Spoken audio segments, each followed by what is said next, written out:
Halo Sobat Ekonomi, balik lagi bersama kami untuk membahas terkait materi seputar ekonomi. Nah, pada kesempatan kali ini kita akan membahas terkait pendapatan nasional. Untuk itu, mari kita simak penjelasannya.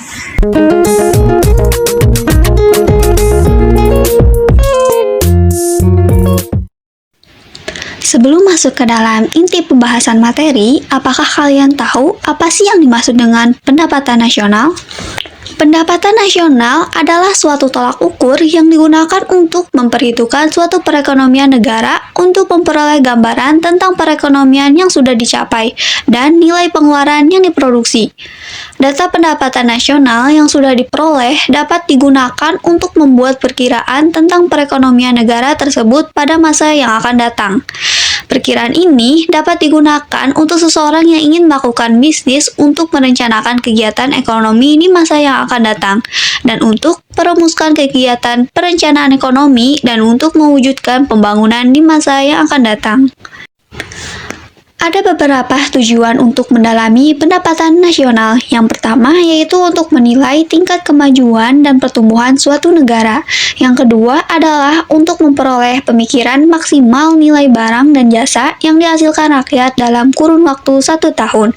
Dan yang terakhir adalah untuk membuat konsep program pembangunan yang berjangka panjang. Lalu, ada beberapa manfaat mendalami pendapatan nasional, di antaranya yaitu untuk mengetahui tentang susunan dalam perekonomian suatu negara, dan dapat membandingkan kondisi perekonomian antar daerah atau antar provinsi, dan juga dapat membandingkan kondisi perekonomian negara satu dengan negara yang lainnya. Jadi, pendapatan nasional adalah alat ukur yang digunakan untuk mengukur tinggi rendahnya tingkat kehidupan atau kemakmuran dalam suatu negara atau bangsa.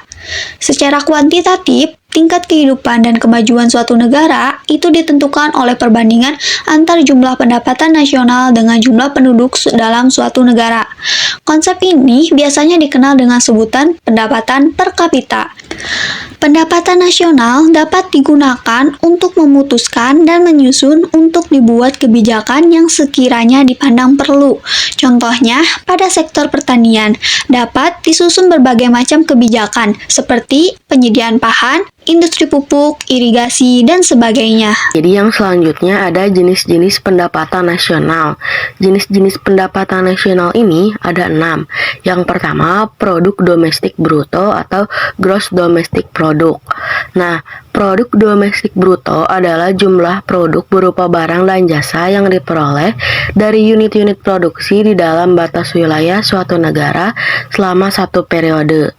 Dalam menghitung GDP, jumlah pasar yang harus diperhatikan adalah jangan sampai ada perhitungan ganda atau double accounting.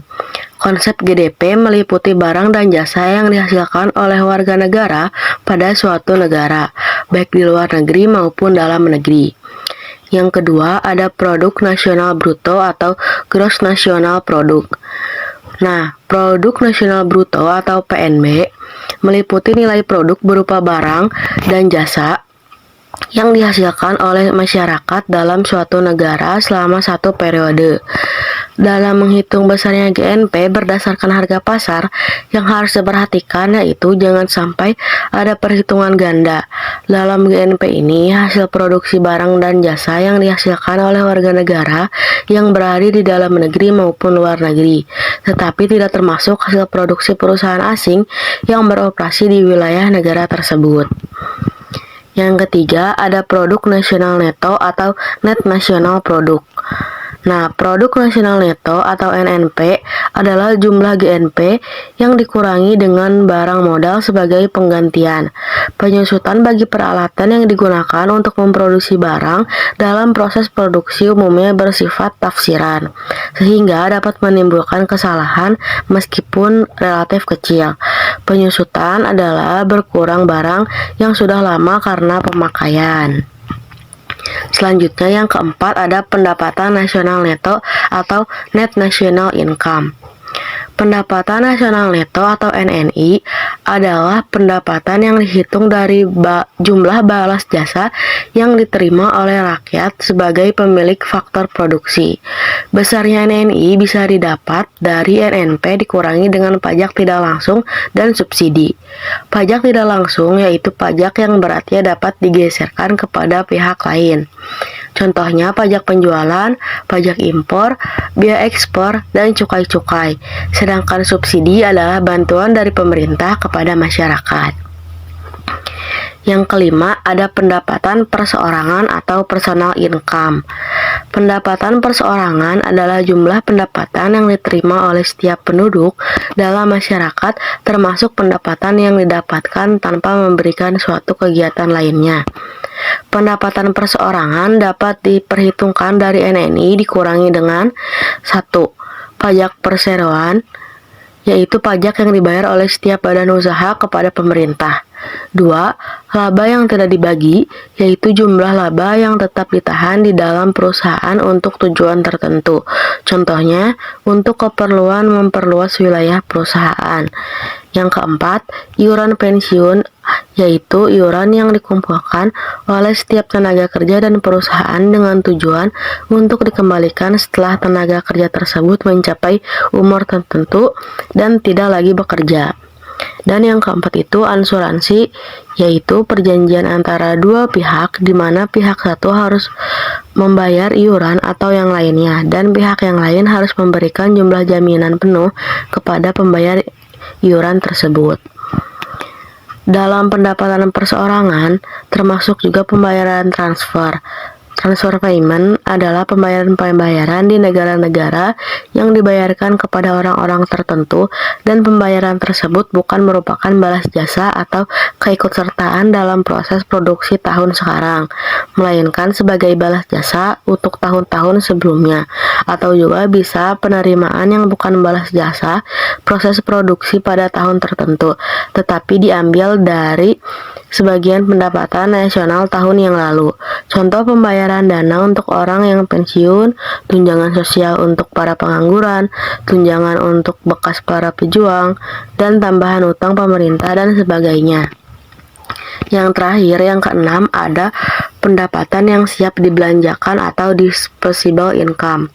Nah, pendapatan yang siap dibelanjakan adalah pendapatan yang siap untuk dibelanjakan atau dimanfaatkan.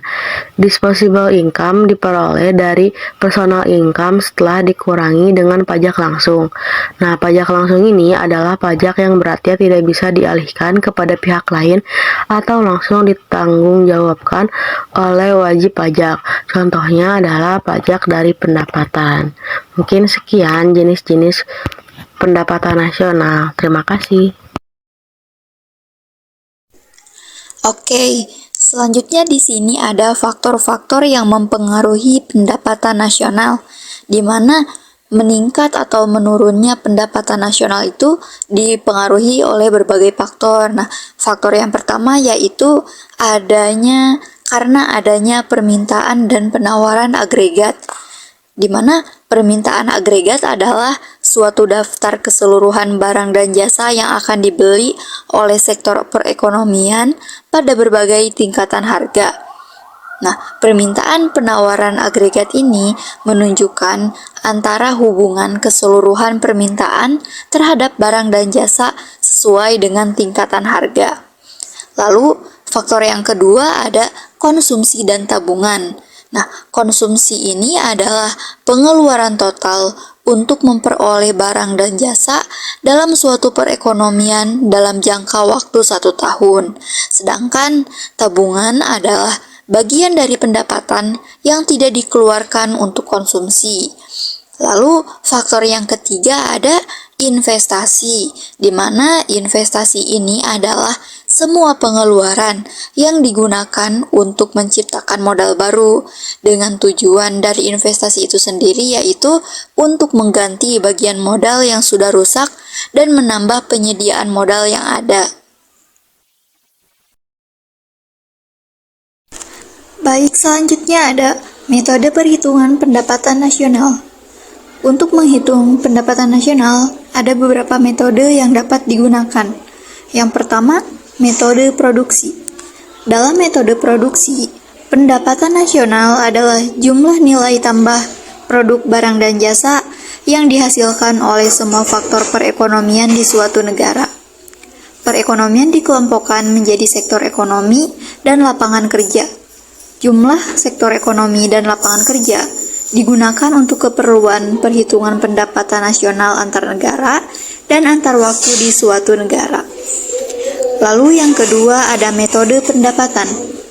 Dalam metode pendapatan, pendapatan nasional adalah jumlah pendapatan yang diterima oleh seluruh sektor perekonomian dalam suatu negara dalam jangka waktu biasanya 1 tahun.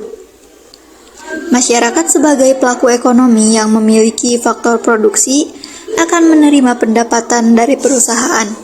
Faktor produksi tersebut berupa sumber daya alam, sumber daya manusia, modal, dan tenaga ahli. Bagi yang memiliki sumber daya alam berupa tanah, maka ia akan memperoleh uang sewa. Bagi yang memiliki sumber daya manusia, maka ia akan memperoleh upah. Lalu bagi yang memiliki modal, maka ia akan menerima bunga, dan bagi yang mempunyai tenaga ahli, maka ia akan memperoleh laba atau profit. Lalu metode ketiga yang bisa kita gunakan yaitu metode pengeluaran. Dalam metode pengeluaran, pendapatan nasional adalah jumlah pengeluaran yang telah dipakai oleh seluruh sektor perekonomian. Perekonomian dikelompokkan dalam 4 sektor yang sama dalam metode pendapatan. Nah, baik, rekan-rekan semuanya, tadi kita telah membahas terkait dengan pendapatan nasional. Menarik sekali bukan? Tadi kita sudah mengulik gitu ya terkait dengan materi pendapatan nasional.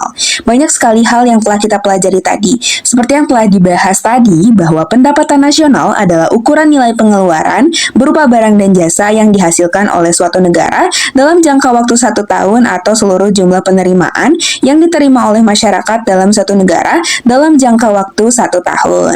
Nah, adapun dari cara untuk menghitung pendapatan nasional gitu yang tadi sudah kita bahas, bahwasannya cara menghitung pendapatan nasional ada 3 metode ya teman-teman semuanya. Ada metode produksi, metode pendapatan, dan metode pengeluaran. Nah, dari mempelajari pendapatan nasional ini, kita juga mendapatkan gitu ya ilmu terkait dengan manfaat dari perhitungan pendapatan nasional ini. Nah, manfaat dari perhitungan pendapatan nasional yaitu untuk mendalami kembali struktur perekonomian dalam suatu negara, serta untuk mengetahui tingkat pendapatan yang belum merata dalam suatu negara. Nah, tadi juga kita telah mengenal bahwa terdapat faktor yang mempengaruhi pendapatan nasional, yaitu permintaan dan penawaran agregat, konsumsi dan tabungan, juga investasi. Nah, dari penjelasan tadi, kita mendapatkan banyak sekali ilmu gitu yang bisa kita ambil terkait dengan pendapatan nasional. Nah, untuk itu, pematerian seputar ekonomi pertemuan kali ini cukup sekian. Terima kasih. Sampai jumpa di video pembelajaran selanjutnya.